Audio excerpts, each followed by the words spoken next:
അപ്പോൾ വിശ്വാസമോ, എനിക്ക് കുറച്ചുകൂടെ ജ്ഞാനം വർദ്ധിക്കുകയോ, അതല്ലെങ്കിൽ പരിജ്ഞാനത്തിൻ്റെ വചനം ഞാൻ പ്രാപിക്കുകയോ, ആത്മാക്കളെ വിവേചിക്കാൻ കഴിയോ, ഇതുപോലുള്ള എന്ത് മാനിഫെസ്റ്റേഷൻസ് ഉണ്ടായാലും എനിക്കിത് ഡിഫറൻഷിയേറ്റ് ചെയ്യാനായിട്ട് പറ്റത്തില്ല. പലപ്പോഴും എൻ്റെ നാച്ചുറൽ എബിലിറ്റീസും ഗിഫ്റ്റും തമ്മിൽ, അല്ലെങ്കിൽ വരവും തമ്മിൽ ഡിഫറൻഷിയേറ്റ് ചെയ്യാനായിട്ട് പറ്റത്തില്ല. ഡിഫറൻഷിയേറ്റ് ചെയ്യാവുന്ന രണ്ട് കാര്യങ്ങൾ, ഒന്നുകിൽ ഗിഫ്റ്റ്സ് ഓഫ് ഇൻസ്പിറേഷൻ്റെ വോക്കൽ മാനിഫെസ്റ്റേഷൻ ആയിരിക്കണം. ആദ്യം നമ്മൾ പറഞ്ഞ പ്രവചനം, വിവിധ ഭാഷകൾ, ഭാഷാ വ്യാഖ്യാനം, ഇങ്ങനെയുള്ള കാര്യങ്ങൾ. അതല്ലെങ്കിൽ വീര്യപ്രവർത്തികൾ, രോഗശാന്തി വരം, വിശ്വാസത്തിൻ്റെ അടയാളങ്ങൾ, ഇങ്ങനെയുള്ള കാര്യങ്ങളൊക്കെ ആണെങ്കിലും എനിക്ക് ഏകദേശം ഉറപ്പ് വരുത്താം.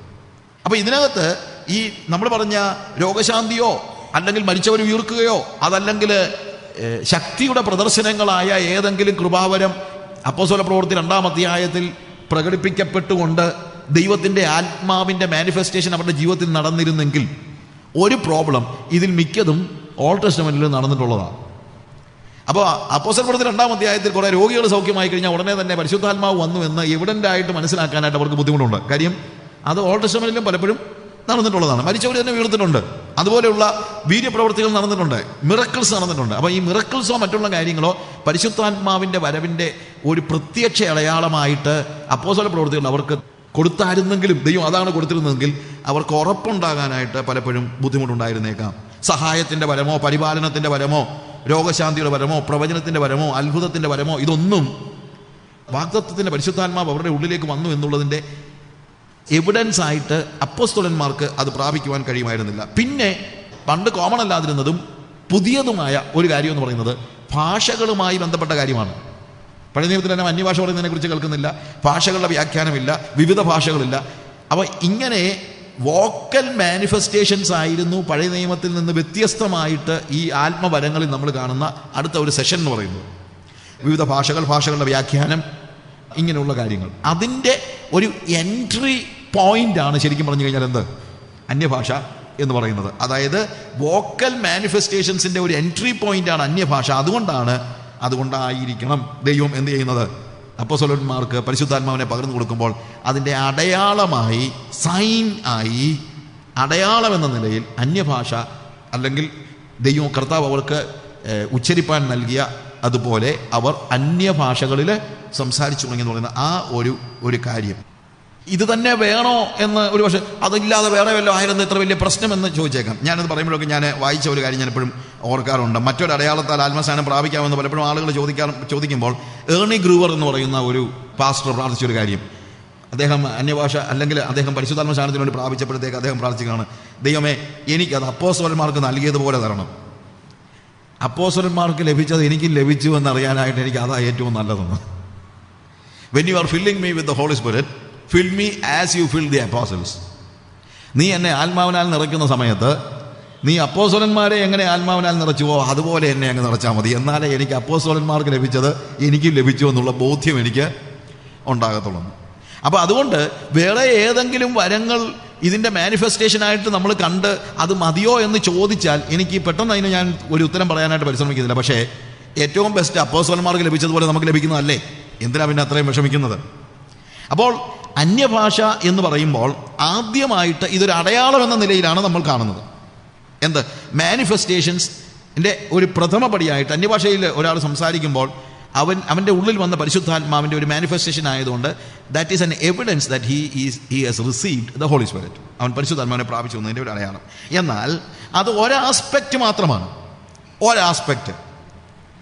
അതിൻ്റെ അടുത്ത പടി that is also a sign. അതായത് പരിശുദ്ധാത്മാവിനെ ഞാൻ പ്രാപിച്ചു എന്നുള്ളതിൻ്റെ അടയാളം മാത്രമല്ല അന്യഭാഷ, അതിനപ്പുറത്ത് മറ്റു വേറെ ഒരു വലിയ ദൈവിക ലാംഗ്വേജ് അതിനകത്തുണ്ട്.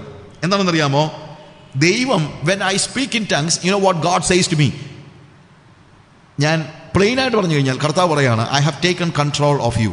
ഞാൻ നിൻ്റെ കൺട്രോൾ ഏറ്റെടുത്തു എന്നുള്ളതാണ് ശരിക്കും അന്യഭാഷയിൽ ഞാൻ സംസാരിക്കുമ്പോൾ എനിക്ക് ദൈവം നൽകുന്ന ഭാഷ.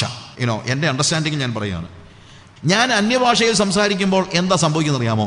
എൻ്റെ ഇൻ്റലിജൻസിൻ്റെ ബൗണ്ടറി ഞാൻ കടന്നു പോവുകയാണ്. കാര്യം ഞാൻ എന്തെങ്കിലും കാര്യങ്ങൾ ചെയ്യുമ്പോഴൊക്കെ ഞാൻ എന്തുവാ ചെയ്യുന്നതെന്നുള്ളത് എനിക്കറിയാം. ഞാൻ എന്തെങ്കിലും പറയുമ്പോഴൊക്കെ എന്താ പറയുന്നതെന്നുള്ളതൊക്കെ എനിക്കറിയാം. എൻ്റെ ഇൻ്റലിജൻസ് അല്ലെങ്കിൽ എൻ്റെ ബുദ്ധി എൻ്റെ വാക്കുകളെയും എൻ്റെ ചിന്തകളെയും എൻ്റെ പ്രവൃത്തിയെയും നിയന്ത്രിക്കുന്നുണ്ട്.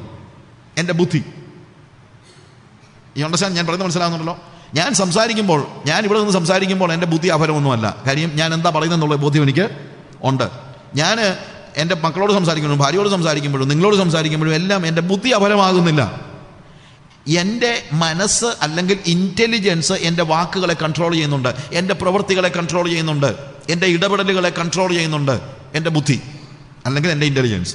പക്ഷേ when I speak in tongues, ഞാൻ ആത്മാവിൽ അന്യഭാഷയിൽ സംസാരിക്കുമ്പോൾ സംഭവിക്കുന്നത് അറിയാമോ? എൻ്റെ ബുദ്ധിക്ക് അതിനകത്ത് യാതൊരു കാര്യമില്ല. എൻ്റെ ബുദ്ധിയുടെ കൺട്രോൾ പോയി. When I speak in tongues, you know what happens? എൻ്റെ ബുദ്ധിയുടെ കൺട്രോള് വിട്ടുപോയി.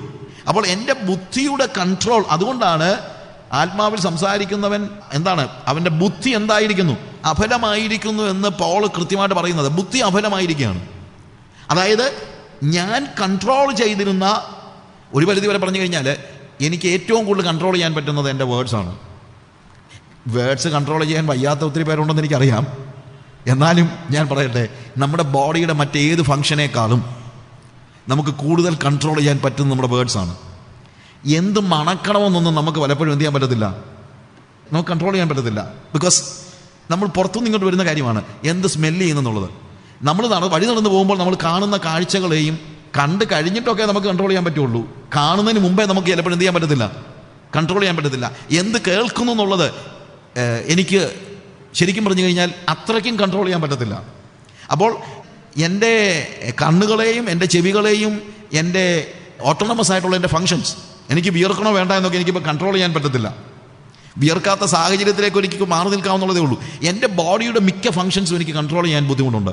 എന്നാൽ എനിക്ക് വേണമെങ്കിൽ കൺട്രോൾ ചെയ്യാൻ പറ്റുന്ന ഏറ്റവും കൺട്രോളബിൾ ആയിട്ടുള്ള കാര്യം എന്ന് പറയുന്നത് എൻ്റെ വാക്കുകളാണ്. എനിക്ക് 10 ദിവസം സംസാരിച്ചില്ലെങ്കിൽ വട്ടുപിടിക്കുന്നവരൊക്കെ ഉണ്ടായിരിക്കും. പക്ഷേ 10 days വേണമെങ്കിലും എനിക്ക് സംസാരിക്കാതിരിക്കാൻ പറ്റും. എനിക്ക് കൺട്രോൾ ചെയ്യാം.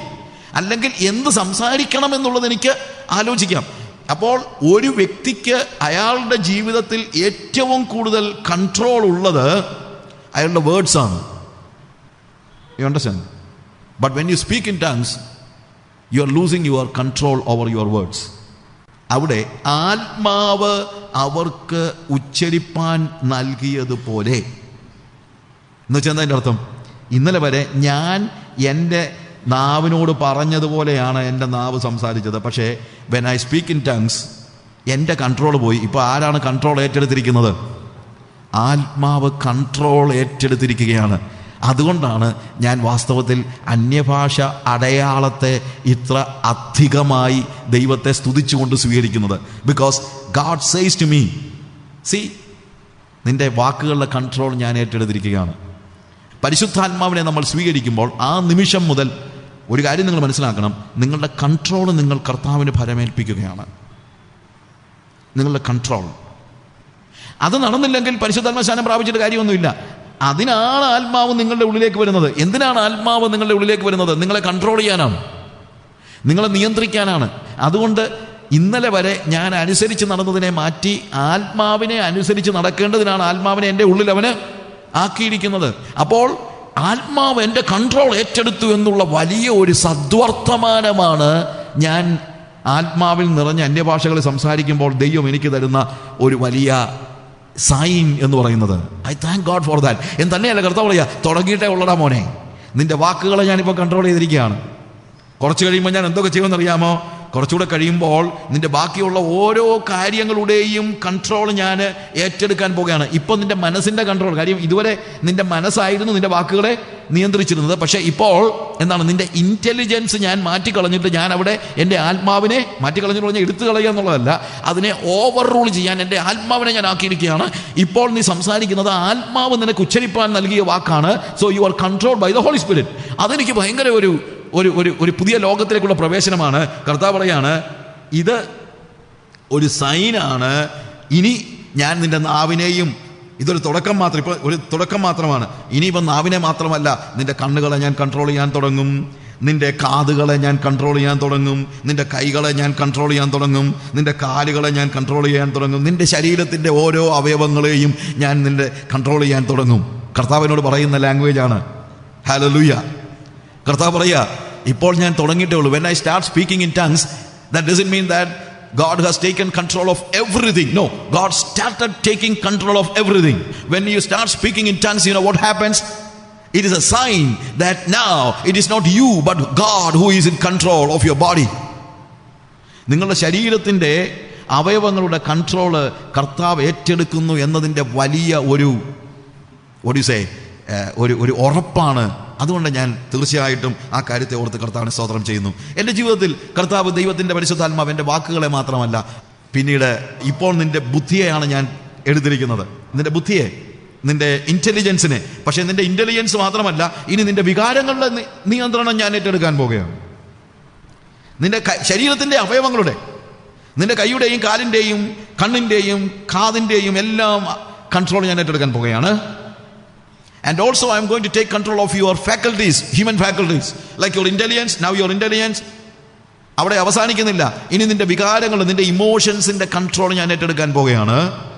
നിന്റെ വൊളീഷൻ എന്ന് പറയുമ്പോൾ നിന്റെ തീരുമാനമെടുക്കാനുള്ള നിന്റെ ശേഷി എന്നുള്ളതല്ല, തീരുമാനം എടുക്കുന്ന ഹ്യൂമൻ ഫാക്കൽറ്റിയാണ് നമ്മൾ വൊളീഷൻ എന്ന് പറയുന്നത്. നമ്മുടെ ഇന്റലിജൻസ് എന്ന് പറയുന്നത് പോലെ തന്നെ നമ്മളുടെ ഇമോഷൻസ് എന്ന് പറയുന്നത് പോലെ അടുത്ത തലമാണ് നമ്മുടെ സോളിന്റെ അല്ലെങ്കിൽ നമ്മുടെ ദേഹിയുടെ തലമാണ് എന്ത്? The faculty that takes decision. കർത്താവ് പറയാ, ഇതിൻ്റെ എല്ലാം കൺട്രോൾ ഞാൻ ഏറ്റെടുക്കാൻ പോകുകയാണ്. ഞാൻ നിന്നെ പൂർണ്ണമായി നിയന്ത്രിക്കാൻ പോകുകയാണ്. ഇനിയിപ്പോൾ നിനക്ക് സ്വയം നിൽക്കാൻ കഴിയത്തില്ല, കാരണം നിന്റെ കൺട്രോൾ ഞാനിപ്പോൾ ഏറ്റെടുക്കുകയാണ്. അതാണ് പരിശുദ്ധാത്മാവിനെ ദൈവം എനിക്ക് നൽകിയതിൻ്റെ പ്രധാന ലക്ഷ്യം. എന്താണ്? അവൻ്റെ നിയന്ത്രണത്തിൽ ഞാൻ നടക്കാനാണ്, അവൻ്റെ കൽപ്പനകളെ അനുസരിക്കാനാണ് എന്ന് നമ്മൾ വായിച്ചു. അതേപോലെ എസെക്കിയേലിന്റെ പ്രവചനത്തിൽ കർത്താവ് പറയാണ്, ഞാൻ എൻ്റെ ആത്മാവിനെ അവരുടെ ഉള്ളിലാക്കി എൻ്റെ കൽപ്പനകളിൽ അവരെ നടക്കുമാറാക്കും. അവർ നടക്കുമെന്നല്ല പറയുന്നത്, നടക്കുമാറാക്കും. ദാറ്റ് മീൻസ് നടക്കുമാറാക്കുമെന്ന് പറഞ്ഞു കഴിഞ്ഞാൽ കൺട്രോള് ഈ ഹോളി സ്പിരിറ്റിന്റെ കയ്യിലാണെന്നാണ്. അപ്പോൾ പരിശുദ്ധാത്മാവിന്റെ കൺട്രോൾ. യെഹെസ്കേൽ പ്രവചനം 47-ാം അധ്യായത്തിൽ നമുക്കറിയാമല്ലോ, നിങ്ങൾക്കറിയാമല്ലോ സമയത്തിന്റെ പരിമിതിയാണ് ഏറ്റവും വലിയൊരു പ്രോബ്ലം. അതുകൊണ്ട് നിങ്ങൾക്ക് ആ വാക്യങ്ങളൊന്നും ഞാൻ എടുത്തു പറയുന്നില്ല. And also in many of the series I have explained it even about the holy spirit. You know what is happening there. അവിടെ നമ്മൾ ആത്മനദിയുടെ കാര്യത്തെക്കുറിച്ച് വായിക്കുമ്പോൾ അവൻ എന്നെ നടക്കുമാറാക്കി, നദിയിൽ കടക്കുമാറാക്കി. ആദ്യം 1000 മുഴം അളന്നു, വെള്ളം നരിയാണിയോളമായി, അത് മുട്ടോളമായി, അരയോളമായി, പിന്നീട് നീന്തിയിട്ടല്ലാതെ കടപ്പാൻ കഴിയാത്ത ഒരു സ്റ്റേജിലേക്ക് വരുന്നു. എനിക്ക് വഴി കൂടെ നടക്കുമ്പോൾ വളരെ ഫ്രീ ആയിട്ട് നടക്കാം, പക്ഷേ ആംഗിൾ ഡീപ്പ് വെള്ളം ഉണ്ടെങ്കിലും ഞാൻ കരയ്ക്കൂടെ നടക്കുന്ന പോലെ എനിക്ക് നടക്കാൻ പറ്റത്തില്ല. കാര്യം വെള്ളം എന്നെ ചെറിയ ഒന്ന് തടസ്സപ്പെടുത്തുന്നുണ്ട്. When it becomes knee deep, you know what happens? വീണ്ടും അത് കുറെ കൂടെ ആഴമുള്ള, അല്ലെങ്കിൽ കുറെ കൂടെ തടസ്സം കൂടുകയാണ്. അരയോളം വെള്ളം ഉണ്ടെങ്കിൽ എനിക്ക് ഓടി അങ്ങ് പോകാനൊന്നും പറ്റത്തില്ല, വഴി കൂടി ഓടിപ്പോകുന്നത് പോലെ എനിക്ക് ഓടിപ്പോകാൻ പറ്റത്തില്ല. കാര്യം എന്നെ ഇപ്പോൾ വെള്ളം നിയന്ത്രിച്ച് തുടങ്ങി. പക്ഷേ മുട്ടോളവും അരയോളവും കഴിഞ്ഞിട്ട് നീന്തിയിട്ടല്ലാതെ കിടപ്പാൻ കഴിയുന്ന സ്റ്റേജ് ഉണ്ടാകുമ്പോൾ ഉണ്ടാകുന്ന പ്രത്യേകത, I am losing control over myself. എന്നെ തന്നെ എനിക്ക് കൺട്രോൾ ചെയ്യാൻ പറ്റുന്നില്ല. ബിക്കോസ് ഞാൻ ഒഴുകുകയാണ്. ഇപ്പോൾ എന്നെ നിയന്ത്രിക്കുന്നത്. നേരത്തെ എനിക്ക് കാല് നിലത്തുറപ്പിച്ച് നിർത്താമായിരുന്നു. മുട്ടോളം അല്ലെങ്കിൽ ആംഗിൾ ഡീപ്പ് ആയിരുന്നപ്പോഴും, മുട്ടോളം ഉള്ളപ്പോഴും, അരയോളം ഉള്ളപ്പോഴും ഒക്കെ എനിക്ക് നെഞ്ചോളം ഉണ്ടെങ്കിലും എനിക്ക് കാല് നിലത്തുറപ്പിച്ച് നിൽക്കാമായിരുന്നു. അറ്റ്ലീസ്റ്റ് എൻ്റെ കാലയിലായിരുന്നു ഞാൻ നിന്നത്. പക്ഷേ ഇപ്പം സംഭവിക്കുന്നത് എന്താണ്? I'm not standing on my feet. എന്താ? I'm controlled by the current of the water. വെള്ളത്തിൻ്റെ ചലനമനുസരിച്ച് ഞാൻ ഒഴുകുകയാണ്. ഇതാണ് വാസ്തവത്തിൽ when you are filled with the Holy Spirit, when you are baptized in the Holy Spirit. ആത്മസ്നാനം എന്ന് പറയുമ്പോൾ അതാണ്. ആത്മസ്നാനത്തിൽ നമ്മൾ ആത്മാവിനാൽ മുഴുകപ്പെടുകയും പിന്നെ എൻ്റെ നിയന്ത്രണം, എനിക്കിപ്പോൾ എൻ്റെ കാലം നിൽക്കാൻ പറ്റുന്നില്ല, എൻ്റെ നിയന്ത്രണം ഈ വെള്ളം ഏറ്റെടുക്കുന്നത് പോലെ ആത്മാവിൻ്റെ നിയന്ത്രണം ഏറ്റെടുക്കുന്നതാണ് ശരിക്കും എസെക്കിയേൽ പ്രവചനത്തിലെ 47-ാം അധ്യായത്തിൽ ദൈവത്തിൻ്റെ പരിശുദ്ധാത്മാവ് നമുക്ക് വെളിപ്പെടുത്തി തരുന്നതായ സത്യം. ആദ്യം എൻ്റെ ഭാഷയാണ് എനിക്ക് നഷ്ടപ്പെട്ടത്, പക്ഷേ പിന്നീട് എൻ്റെ ഇൻ്റലിജൻസിൻ്റെ മേലുള്ള കൺട്രോൾ നഷ്ടപ്പെടുകയാണ്. അത് പരിശുദ്ധാത്മാവ് ഓവർ റൂൾ ചെയ്യാൻ തുടങ്ങി. എൻ്റെ ഇൻ്റലിജൻസ് എടുത്തു കളഞ്ഞൊന്നുമില്ല, പക്ഷേ ഓവർ റൂൾ ചെയ്യാൻ തുടങ്ങി. വെള്ളത്തിനകത്താണെങ്കിലും എൻ്റെ കാലെടുത്ത് കളഞ്ഞില്ല, പക്ഷേ എൻ്റെ കാലിനെ ഇപ്പോൾ നിയന്ത്രിക്കുന്നത് ആരാണ്? When I M dipped in water, എന്താ? ദൈവം എൻ്റെ കാല് വെട്ടിക്കളയുകയും കൈ വെട്ടിക്കളയുകയും ഒന്നും ചെയ്തില്ല. You understand what I say? ഇതേപോലെ തന്നെ when you R dipped in the Holy Spirit or when you are baptized in the Holy Spirit, കർത്താവ് എന്ത് ചെയ്യുന്നില്ല? നിങ്ങളുടെ ഇൻ്റലിജൻസിനെ വെട്ടിക്കളയുന്നില്ല, നിങ്ങളുടെ ഇമോഷൻസിനെ വെട്ടിക്കളയുന്നില്ല, നിങ്ങളുടെ വൊളീഷനെ വെട്ടിക്കളയുന്നൊന്നുമില്ല, എടുത്തു കളയുന്നൊന്നുമില്ല. പക്ഷേ over ruled or controlled by the holy spirit. I hope you understand what happens when somebody is receiving the Holy Spirit. പരിശുദ്ധാത്മാവിനെ പ്രാപിക്കുമ്പോൾ ഉണ്ടാകുന്ന വ്യത്യാസം.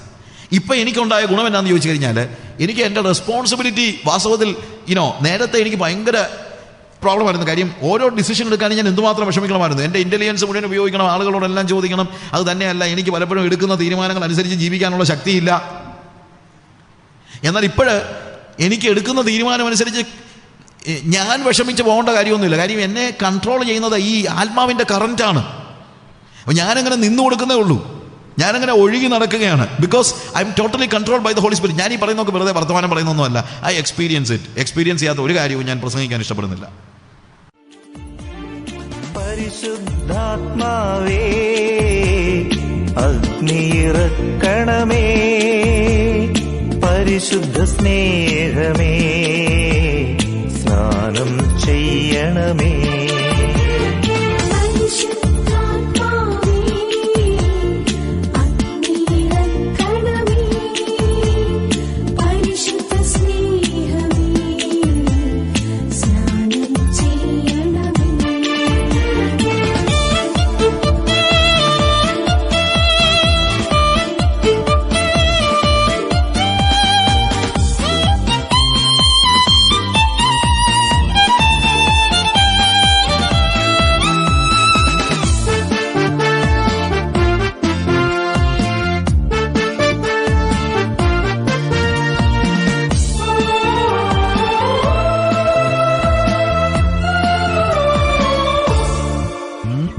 പാപത്തിന്റെ കെട്ടുകളിന്മേൽ വിടുതൽ നൽകണമേ, പാപം നൽകും ദോഷം നീക്കി ശുദ്ധി വരുത്തണമേ.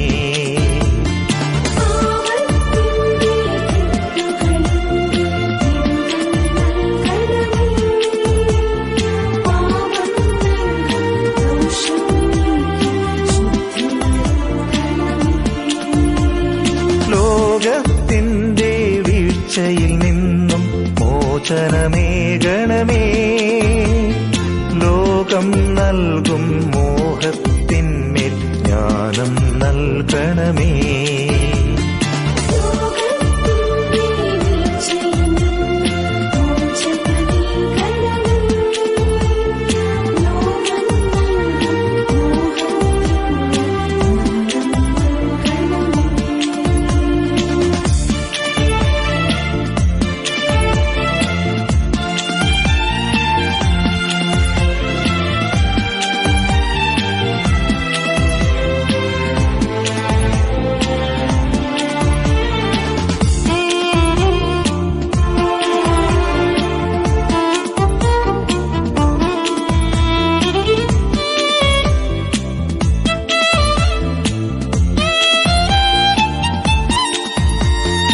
അനുതാപത്തിൻ കൃപകൾ നൽകി തിരികെ വിളിക്കണമേ, രക്ഷകനേശുവിലൊന്നായി ചേരാൻ വൻ കൃപ നൽകണമേ.